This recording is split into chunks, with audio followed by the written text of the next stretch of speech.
satisfying tomorrow's needs today.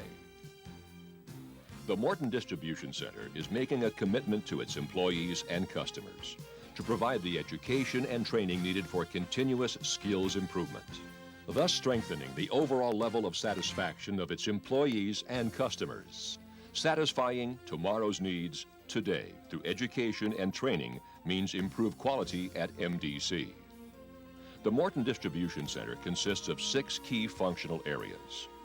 Although each of these areas has unique functions and responsibilities, they all play an integral role in making MDC operate as one unit. Let's take a closer look at the storage activities that occur within the storage and order filling function. Storing parts in a quality manner at the Morton Distribution Center is a very complex activity. With 450,000 different part numbers and almost 700,000 different storage locations, determining the right location for each particular part is critical. Weight, size, usage level, and packaging requirements are only a few of the many criteria that need to be considered when determining how and where to store a part. There are various sets of parameters by which planning determines where a part will be stored. Each part is stored according to the set of parameters it meets. Identifying the best or optimal available location for a part is called concepting. All items that arrive at the Morton Distribution Center must be electronically assigned a concept area before they can be stored. When parts arrive in the correct containers, with proper packaging, and with an assigned location, they can be sent directly to storage. Minimizing unnecessary handling of materials is a key responsibility of all functions at MDC. This map of the Morton Distribution Center shows where the various storage activities occur. 5 different types of storage methods are utilized at MDC. These include floor, racks, high-rise, bins, and yard. Let's look briefly at each of these storage methods, starting with floor storage. Floor storage encompasses the most diverse group of materials and is located in various areas throughout the Morton distribution facility. Items such as engines and track belts are too big and too heavy to be stored in containers. Rollers, which are also too heavy and bulky for containers, are processed, palletized, and stored on stackable pallets and then placed on the floor. These pallets are then stacked 8 to 10 feet high to conserve space. Other items that are stored on the floor include filter elements. These are fast-moving items that are palletized and ready for storage as they are received. Finally, items such as drums of antifreeze and water coolers must be stored on the floor to meet safety regulations. In general terms, floor storage items are those that cannot be transported by automated conveyor systems because of volume, size, or weight. Instead, power trucks and power trains are utilized to transport all floor storage material. The second type of storage method used at the Morton Distribution Center is rack storage. Racks are found in many different sizes and lengths to accommodate the wide variety of part sizes, shapes, and packaging. While some of these racks store packaged items on pallets such as piston liners, batteries, and glass, other racks store loose items including hoses, shafts, and tubes. Specialized sleeves have been designed to maximize storage space for small tubes, while elongated racks are used to store tubes and hoses up to 20 feet long. Custom-designed power trucks are required to handle storage functions for items located in elongated racks. Yes, rack storage is complex, encompassing many different specialized parts that are not suitable for standardized containers and automated conveyor systems. High-rise storage is the third method used for storing parts at MDC.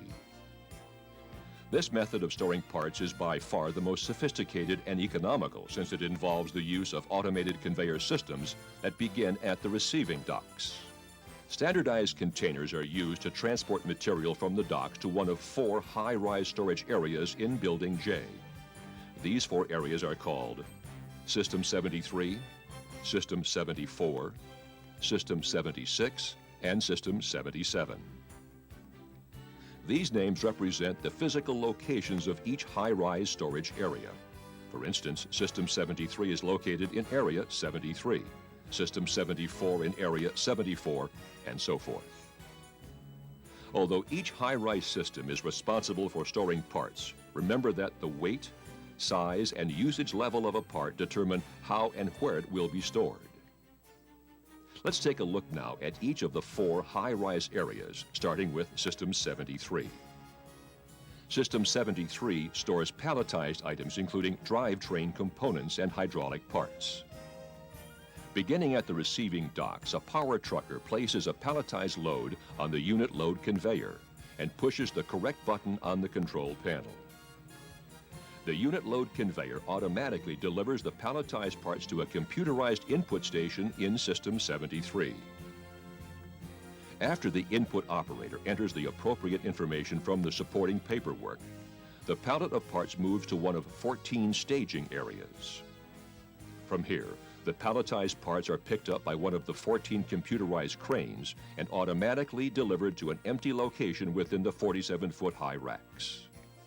There are 55,000 different storage locations within the System 73 high-rise area.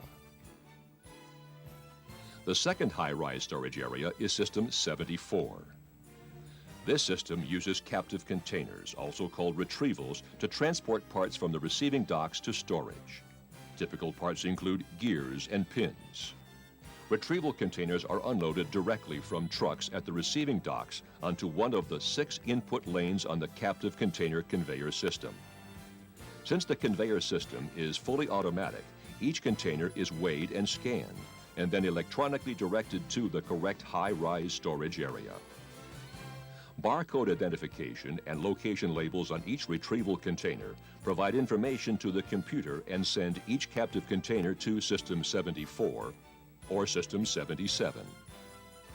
Those containers directed to System 74 arrive at the computerized input station where an operator enters the part number, container type, and quantity designated on the paperwork. The container moves to one of 20 staging areas and waits to be picked up by one of the 20 computer-directed cranes. These cranes automatically deliver the container to one of 114,000 available locations in which 50,000 different part numbers are stored. The third high-rise system used for storage is System 76. This system is a 5-level material handling area which contains 15,000 fast-moving part numbers and covers the area of 2 football fields. Similar to high-rise area 74, captive containers are used to transport and store parts.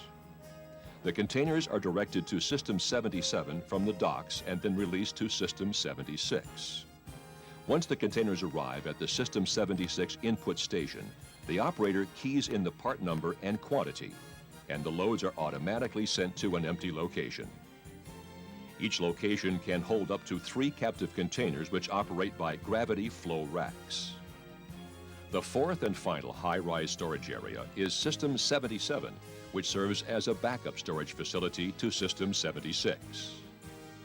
After containers are sent to System 77 from the docks, the input operator directs them to one of the 2 storage systems depending on the need for material. The computer is programmed to notify the input operator that a part needs to be restocked in System 76. If no material is needed, the container is directed to System 77 and awaits pickup by one of the 10 computer-directed cranes. System 77 can store 67,000 captive containers.